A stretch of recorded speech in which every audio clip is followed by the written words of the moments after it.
À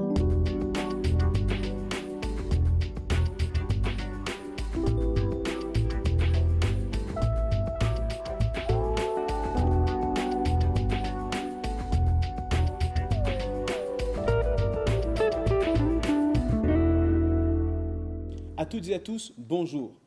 Un chanteur populaire réunionnais a un jour dit dans l'une de ses chansons « Donne-t'en, nous l'avait point l'argent, mais nous t'ai fait pas pitié ». Aujourd'hui, je vous propose de parler des valeurs, des vraies valeurs. Pascal Carillou, bonjour. Bonjour Luigi. Pouvons-nous parler en effet de vraies valeurs? C'est vrai qu'aujourd'hui, dans notre génération, les valeurs sont quelque peu bousculées. Les vraies valeurs, on dirait que ça a changé de direction, dans le sens où aujourd'hui, pour être considéré comme quelqu'un qui est quelqu'un de précieux, qui a de la valeur, qui a réussi, on met en avant une réussite sociale, une réussite professionnelle, matérielle. Pour être quelqu'un dans notre société, il faudrait presque s'habiller de telle ou telle façon. Pour être quelqu'un dans notre société, il faudrait avoir telle ou telle voiture.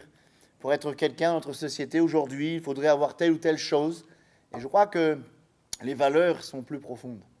Vous parlez à plusieurs reprises, vous avez répété dans notre société, mais sont cela les vraies valeurs? Est-ce là véritablement ce qui fait qu'un individu a de la valeur ou pas? Je crois qu'on doit réfléchir plutôt de savoir comment Dieu voit les choses. Dieu a un regard juste sur les choses.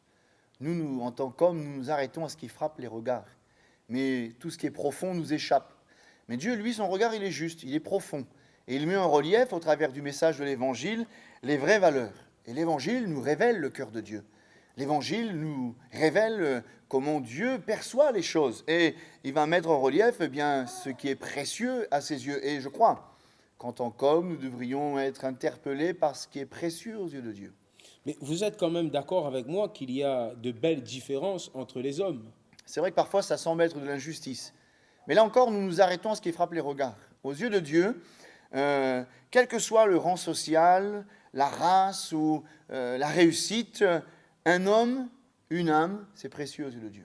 Quel qu'il soit, qu'on ait raté sa vie, qu'on n'ait pas raté sa vie, l'amour de Dieu est manifesté pour tous les hommes. Dieu aime tous les hommes, quelles que soient les conditions dans lesquelles il vit, quel que soit son passé, quelle que soit sa vie, quelle que soit sa réussite. Chaque individu, quelles que soient ses origines, sa réussite est précieux aux yeux de Dieu.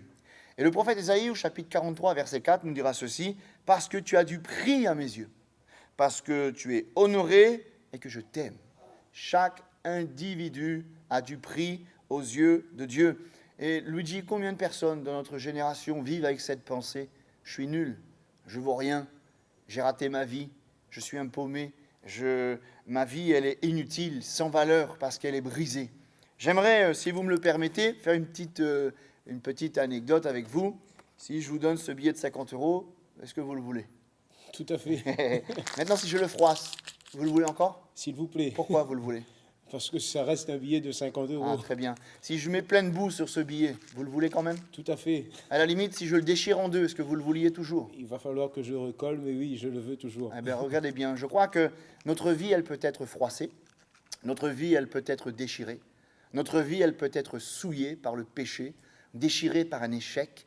Elle a toujours de la valeur aux yeux de Dieu. Dieu ne considère pas, pour qu'on puisse avoir de la valeur aux yeux de Dieu, ce que Dieu considère, ce n'est pas ce que nous vivons, c'est ce que nous sommes. Et ça, je crois que ça, c'est les vraies valeurs. Alors il est vrai, nous pouvons reconnaître que nous vivons dans un temps où l'accent est vraiment mis sur ce que nous faisons, sur ce que nous possédons, alors que sur ce que vous êtes en train de dire, nous voyons que l'Évangile parle davantage de ce que nous sommes.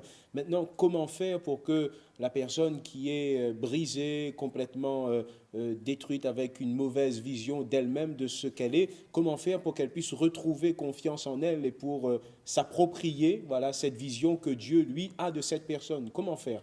Je crois qu'il y a un message qui est le message central de la parole de Dieu, la Bible, l'Évangile, c'est que Dieu est amour. Et le plus grand verset de la parole de Dieu, car Dieu a tant aimé le monde qu'il a donné son Fils unique, afin que quiconque croit en lui ne périsse point, mais qu'il ait la vie éternelle.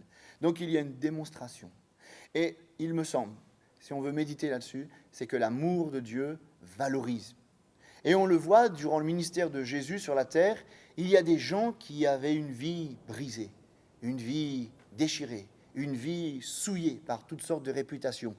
Et les gens dans leur génération, on ne faisait aucun cas d'eux, on les méprisait, on les mettait de côté, en marge de la société. Mais Jésus s'est intéressé à eux. Je pourrais vous en citer quelques exemples.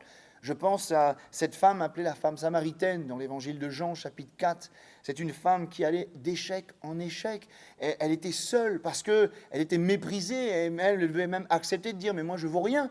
Jésus s'est intéressé à cette femme et a changé la vie de cette femme.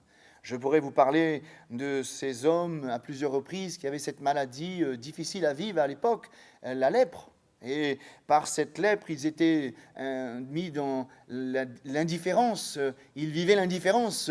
C'est difficile de vivre l'indifférence, dans le sens où on se sent démuni, on se sent abaissé. Et Jésus est venu, a guéri ces gens et il les a revalorisés.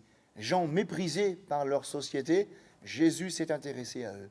On peut aussi vous parler de cet aveugle bien connu dans l'Évangile, M. Bartimée, un peu comme un SDF, était au bord du chemin, avec un vieil habit sur lui, et tout le monde ne faisait aucun cas de lui, méprisé, c'est un sans domicile fixe, sans espérance, sans avenir, et même peut-être que Bartimée se sous-estimait en disant « mais quelle pauvre vie j'ai !» Jésus a vu que cet homme avait de la valeur. Il s'est intéressé à lui, il a changé sa vie. Que dire encore de l'homme de Gadara ? L'homme qui vivait dans les sépulcres, dans les cimetières, et qui se meurtrissait, était tombé bien bas et on le méprisait, on l'avait mis à l'écart de la société. Jésus a délivré cet homme. Vous voyez, on pourrait continuer la liste. Je crois que ce que nous pouvons voir dans l'Évangile, on peut le voir aussi encore aujourd'hui. Dieu s'intéresse aux hommes, quels qu'ils soient, quelle que soit leur situation. Alors, donc quelqu'un qui se sentirait dévalorisé peut alors s'approcher de Dieu, se tourner vers Dieu et être sûr que Dieu va s'intéresser à cette personne. Qu'est-ce qu'a dit Jésus ? Je ne mettrai pas dehors celui qui vient à moi. Et s'il n'y avait que les gens parfaits qui pouvaient s'approcher de Jésus, personne ne pourrait s'approcher de lui, n'est-ce pas ? Nous sommes d'accord. Et nous sommes d'accord, nous aussi, pareil. Je crois que nous devons considérer que, nous sommes des créatures de Dieu. Et tout pour lui, pour Dieu, tout ce qu'il a créé est précieux. Il prendra soin de ce qu'il a créé. En tant qu'homme, lorsque nous avons créé par une relation entre un mari et une femme, on a créé un enfant, il est précieux à nos yeux. On en prend soin parce que c'est nous qui l'avons créé. Et je crois que c'est la même chose pour Dieu. Nous sommes des créatures de Dieu et Dieu prend soin de nous. Ensuite, nous devons réaliser que nous avons tellement de prix aux yeux de Dieu. C'est pour ça que Jésus est mort. Jésus n'est pas mort pour fonder une religion, il n'est pas mort par accident, il n'est pas mort volontairement dans le sens où on l'a obligé. Il s'est livré pour nous parce que nous avons du prix à ses yeux. Et enfin, nous pouvons dire que le Seigneur, tellement on est précieux à ses yeux, il veut intervenir dans nos vies pour nous transformer. Et puis, il y a cette pensée d'éternité, et on pourrait dire sans se tromper que ce qui est précieux demeure. Que tout ce qui est passager, ce n'est pas ça les vraies valeurs. Mais nous avons une partie d'éternité en nous.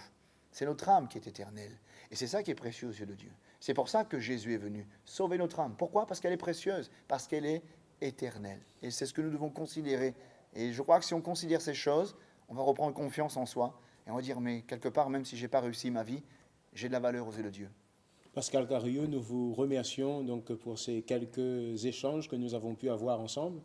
Merci Luigi, à bientôt. Au revoir, à bientôt. Très chers téléspectateurs, merci de votre fidélité. Comme vous l'avez entendu aujourd'hui, donc ce qui fait notre valeur, ce n'est pas forcément ce que nous avons, ce que nous faisons, mais véritablement ce que nous sommes. Si vous avez des questions à nous poser, n'hésitez surtout pas à prendre contact avec nous. Il y a l'adresse qui est affichée en bas de l'écran. Quant à moi, je vous dis au revoir, à très bientôt et que Dieu vous bénisse.